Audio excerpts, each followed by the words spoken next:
How to download Python. First, go into any search engine and type into the URL bar python.org. Press enter or click the first option that appears. You will be brought to Python's official website. To download Python, hover your cursor over the Downloads tab.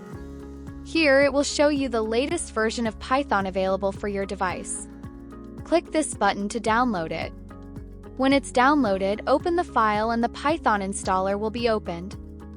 Click Continue. Click Continue. Click Continue. Click Agree. Choose where you want to install the software and then click Continue. Click Install. Enter your device password and click Install Software. Then it will start to install.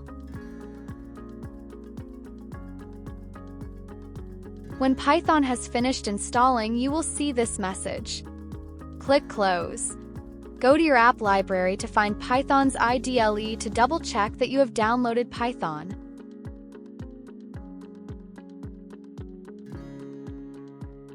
Now you have successfully downloaded Python.